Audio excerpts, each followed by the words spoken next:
kelihatan justru saling menyerang yang sebetulnya nggak apa-apa, asal kebijakan, asal policy, asal visi yang diserang, nggak apa-apa. Tapi kalau sudah menyerang personal, pribadi yang tidak ada hubungan dengan konteks debat tadi malam mengenai hubungan internasional, mengenai geopolitik, mengenai pertahanan dan lain-lainnya. Malah aneh kalau dipandang sebagai personal. Ini sama sekali nggak ada personal.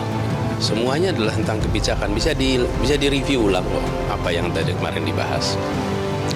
Jadi malah saya agak terkejut kok Pak Presiden ikut komentar soal debat ya. Jadi saya rasanya nggak mau komentar terlalu banyak dah.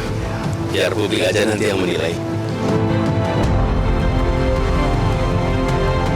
Nggak apa-apa. Kalau saya rasanya tidak pernah sekalipun menyerang Pak Prabowo, Mas Anies secara pribadi itu enggak. Yang saya serang semua kebijakan tuh. Karena saya memang akan mengedukasi. Ya, semua boleh menilai, tapi hari ini seluruh masyarakat sudah mencatat, menilai, membandingkan, dan kemudian bisa dibuktikan.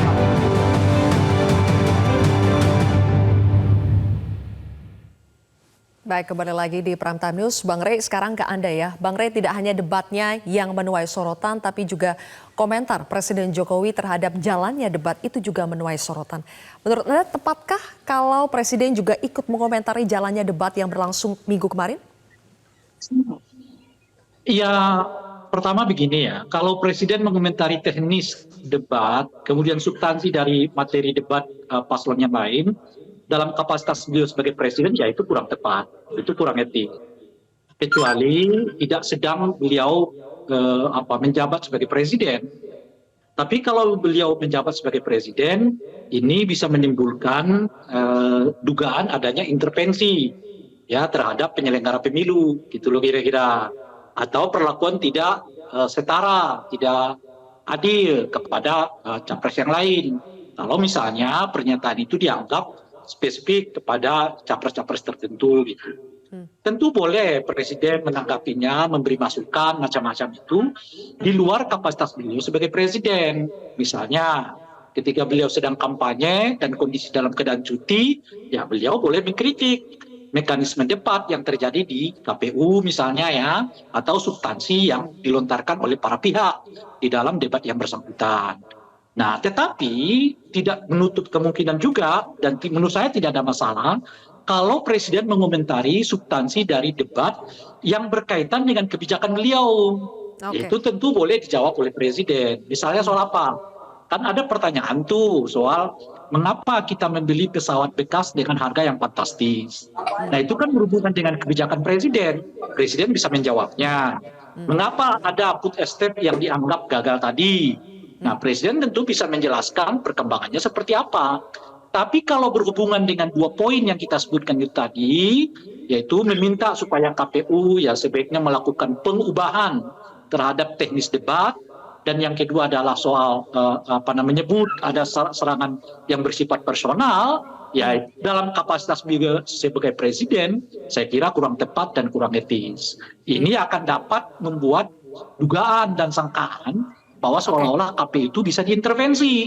Ya padahal itu betul-betul harus dijaga oleh Presiden. Baik. Jangan sampai ada kesan bahwa ya KPU itu dapat diintervensi. Karena ini bukan kali pertama. Bang Rey. Sebelumnya kan Ya. Presiden juga udah mengatakan bahwa ya soal Presiden itu menitik beratkan soal saling serang personalnya ya. Jadi Presiden kemarin menitik beratkan soal saling serang personalnya. Nah, sementara beredar juga video Presiden ketika saat menjadi capres di 2019 yang dinilai netizen itu juga menyerang pribadinya Prabowo. Coba kita putarkan terlebih dahulu berikut ini. Anggaran Kementerian Pertahanan tidak bisa. Pembagian yang tadi sudah saya sampaikan hampir 2,6 juta itu adalah memang agar produktif. Dan sekali lagi kita tidak memberikan kepada yang gede-gede. Saya tahu Pak Prabowo memiliki lahan yang sangat luas di Kalimantan Timur. Kami tidak punya potongan diktator atau otoriter. Kami tidak punya rekam jejak melanggar HAM. Kami tidak punya rekam jejak melakukan kekerasan. Kami juga tidak punya rekam jejak masalah korupsi. Jokowi Amin akan pertaruhkan jabatan dan reputasi, dan akan kami gunakan semua kewenangan yang kami miliki untuk perbaikan bangsa ini. Oke, Bang Rey, kita tahu pada saat itu lawan debat Presiden Jokowi adalah Pak Prabowo juga. Nah, apakah narasi bahwa tidak boleh menyerang secara personal itu sebetulnya sah-sah saja dilakukan atau mungkin bahkan dilakukan oleh Presiden Jokowi yang mungkin tidak disadari, tapi saat ini itu Presiden mengatakannya ya, mungkin apakah ada motif tertentu di balik itu, Bang Rey? Ya, saya tidak tahu apa motifnya, karena kita melihat secara umum memang gejala yang lebih terbuka dari Pak Jokowi untuk kita sebutlah istilahnya semacam kecenderungan politik yang lebih terbuka kepada paslon tertentu atau capres tertentu gitu. Apa motifnya? Saya tidak tahu. Sebab misalnya kalau menyebut ada serangan yang bersifat pribadi, nah itu pernyataan yang bersifat subjektif. Karena pada kenyataannya misalnya KPU tidak melakukan penyebutan bahwa situasi itu sudah sampai ke tahap yang bersifat penyerangan pribadi. Faktanya di lapangan itu, ya misalnya moderator tidak menghentikan pernyataan-pernyataan seperti itu, pertanyaan-pertanyaan seperti itu. Itu artinya sebelumnya mungkin sudah disepakati materi debat yang dimaksudkan. Bahwa materi debat yang dimaksudkan bisa A sampai Z. Termasuk di dalamnya kan soal pernyataan ini rahasia negara. Ya kalau sebetulnya sejak dari awal disepakati misalnya bahwa ya ini yang kita sebut dengan rahasia negara, ya tentu fungsi moderator adalah mengingatkan bahwa pertanyaan itu berhubungan dengan data rahasia negara. Sayangnya kan kita tidak tahu bahwa hal-hal yang seperti itu tidak dinyatakan dilanggar atau tidak dinyatakan tidak dibolehkan di dalam debat-debat. Kalau di dalam debat seperti yang sekarang, apapun bisa dipertanyakan. Ya termasuk hal yang berhubungan dengan pribadi seseorang. Misalnya masa lalunya pernah mantan napi koruptor, ya dipertanyakan. Apakah Anda tidak merasa itu misalnya seperti itu? Itulah fungsinya debat. Fungsinya debat itu adalah salah satunya mengemukakan selain tentu dasar-dasar argumen, logik, rasional dari ungkapan-ungkapan yang bersangkutan, termasuk mempertanyakan masalah-masalah yang berhubungan dengan pribadi yang bersangkutan dan hubungannya dengan publik. Nah, misalnya kan kasus korupsi itu kan ada hubungannya dengan publik, gitu kan? Kepemilikan lahan lah misalnya dalam hal ini ada hubungannya dengan tingkat kemiskinan Indonesia, tingkat kesejahteraan warga negara Indonesia, tingkat kepemilikan tanah seluruh warga negara Indonesia. Itu forumnya memang debat, bukan di forum diskusi, bukan di forum seminar, bukan di forum musyawarah, bukan di forum dialog. Ya forumnya itu ada di forum debat itu. Makanya dibuat namanya forum debat gitu ya, bukan forum diskusi, bukan forum dialog, bukan forum seminar dan sebagainya. Oke, saya kembali lagi ke Mas Seno sekarang ya. Mas Seno, Anda sepakat dengan Bang Rey bahwa sebetulnya forum debat memang ajang untuk mempertanyakan, untuk menggali, bahkan menguliti kelebihan maupun kelemahan lawan, terutama itu? Ya kan itu sudah ditampilkan di video singkat yang diputar oleh Metro TV tadi, bahwa di 2019 pun Pak Jokowi sebagai calon presiden pun melakukan hal yang sama di dalam perdebatan, yaitu bertanya tentang tanah Pak Prabowo. Nah, tapi kan tidak mungkin peristiwa hari ini terjadi di 2019. Jadi satu hal yang baru. Tidak mungkin presiden mengomentari jalannya debat presiden di 2019 karena Pak Jokowi yang waktu itu jadi calon incumbent yang menjadi salah satu kontestan, tidak mungkin. Nah, hari ini jadi satu hal yang berbeda dengan sebelumnya karena beliau sudah tidak lagi mencalonkan, sehingga tafsir publik bisa macam-macam tentang komentar Pak Jokowi. Tetapi pada dasarnya debat memang ya seperti itu. Di 2019 pun kita melihat itu, 2014 pun di negara lain bahkan mungkin jauh lebih ekstrim daripada itu. Tapi itulah yang diperlukan untuk menguji bagaimana masing-masing calon ini mampu tampil dengan baik. Nah tadi sebenarnya saya ingin ngakurin nih Om Bestari Barus dan Om Andri Rosiade yang lagi panas banget kayaknya dalam perdebatan tadi. Tapi saya ingat di dalam posisi debat capres kemarin pun juga ada situasi yang begitu panas. Saya rasa yang fokus bicara kepada publik, yang fokus bicara kepada rakyat, ratusan juta rakyat yang menonton di televisi hari itu dan ingin mendengarkan bukan hanya klarifikasi personal atau persoalan personal, tapi ingin mendengarkan terkait apa yang menjadi isi pikiran, visi dan misi, yang paling fokus untuk menghormati publik adalah saya rasa Mas Ganjar Pranowo itu, dan terekam di dalam sentimen media sosial yang tersebar pasca debat, yang mana Pak Ganjar di berbagai lembaga polster dan survei telah menunjukkan bahwa sentimen positifnya paling tinggi karena fokus bicara pada publik, tidak fokus membalas tentang serangan atau tidak membalas klarifikasi dari pasangan calon yang lain, tapi fokus kepada bicara visi misi dan gagasannya. Jadi saya rasa ya debat kemarin dimenangkan oleh Pak Ganjar, dan sekali lagi saya kira saya sepakat dengan satu poin dengan Pak Prabowo dalam debat kemarin, yaitu Pak Prabowo sampai 3 kali menyampaikan setuju dan sepakat dengan gagasan, paradigma dan konsep berpikir Pak Ganjar di urusan pertahanan dan keamanan. Bang Andre, padahal background ya. Pak Ganjar tidak ada kaitannya dengan pertahanan dan keamanan. Saya minta tanggapan Bang Andre. Jadi saya rasa atas apa yang disampaikan Mas Seno. Oke, Mas Seno tadi juga menyatakan Bang Andre bahwa sebetulnya gaya yang sama, jenis pertanyaan yang kurang lebih mirip itu sudah disampaikan Presiden Jokowi juga ketika menjadi kontestan di 2019. Pertanyaannya mirip, gayanya juga lumayan mirip. Apakah pada saat itu Gerindra juga menganggap Jokowi menyerang Pak Prabowo secara personal?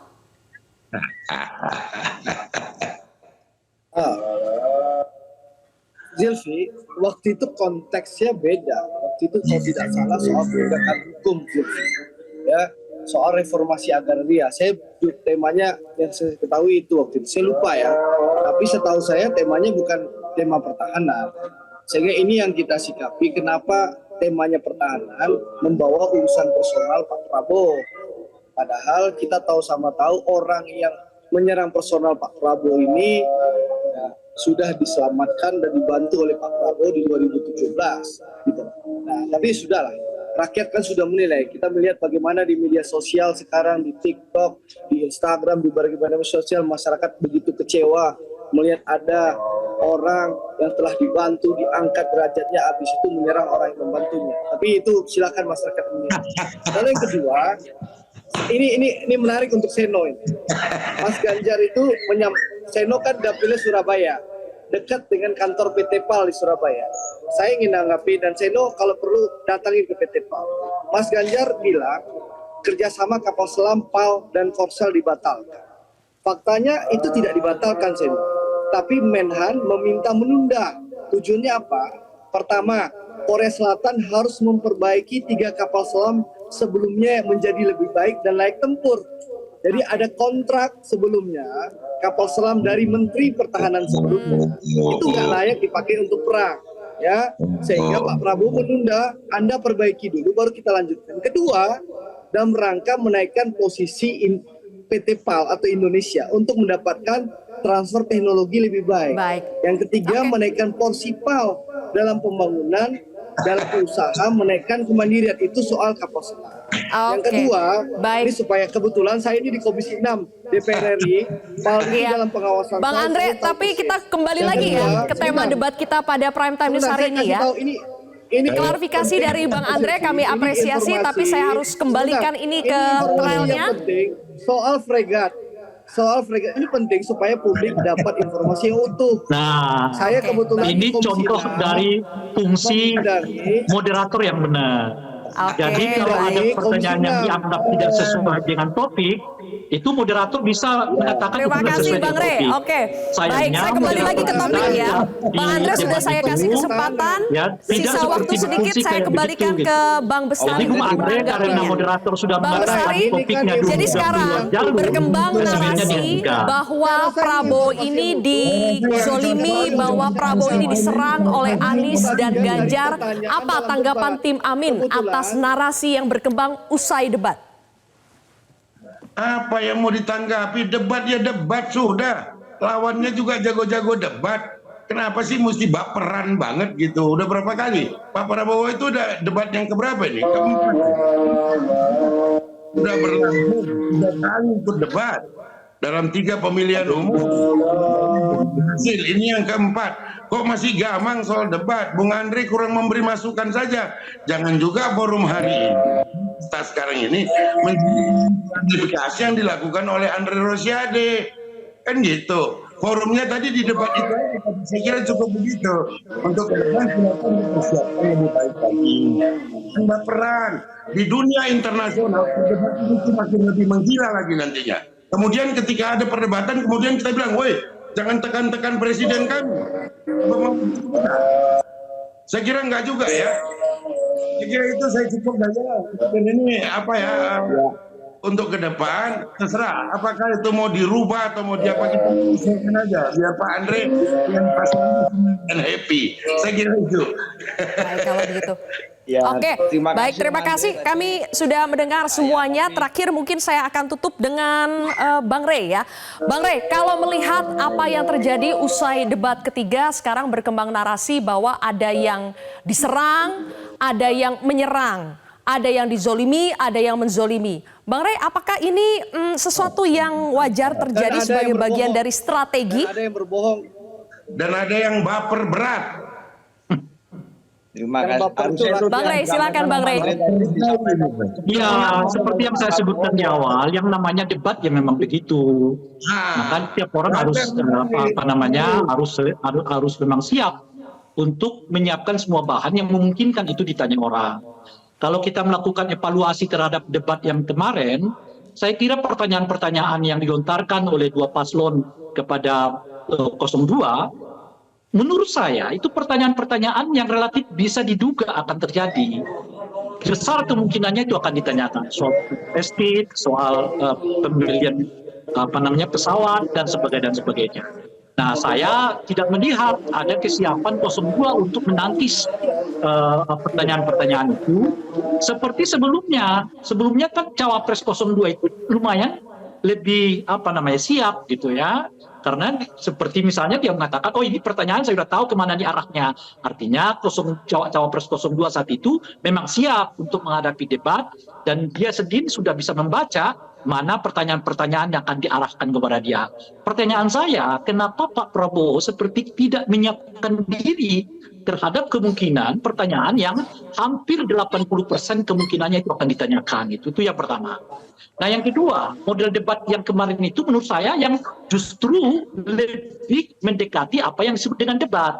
Nah orang bertanya, orang mengevaluasi, orang macam-macam lah terjadi di dalamnya. Selama tidak dihentikan oleh moderator, ya tentu saja hal itu dapat diteruskan gitu. Baik. Nah yang sudah pasti itu debat jangan dijadikan ajang joget. Karena ini soal adu argumentasi, bukan adu joget. Kira-kira begitu. Oke, kalau begitu terima kasih Bang Rey, Bang Andre, Mas Seno, dan juga Bang Bestari. Terima kasih atas waktunya bersama kami di Prime Time hari ini. Jelajahi cara baru mendapatkan informasi. Download Metro TV Extend sekarang.